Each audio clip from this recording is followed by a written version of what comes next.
দেখো কি প্রকারে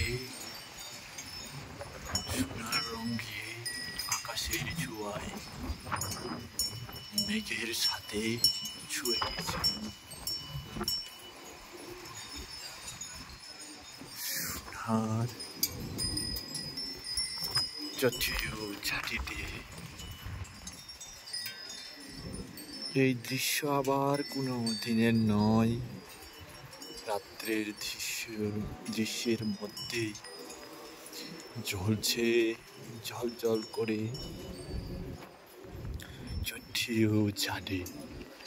সেই চট্টিও ঝাঁটিতে আমরা আজ সারাদিন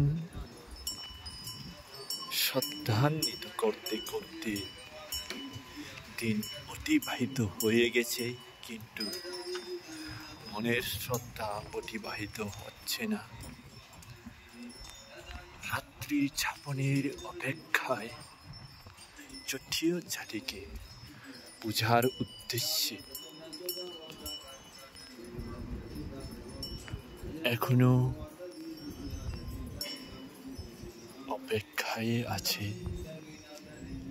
কতই না শ্রদ্ধার ভরে এক মুহূর্ত ভাবনা করে যাই সারা জীবনের কর্মে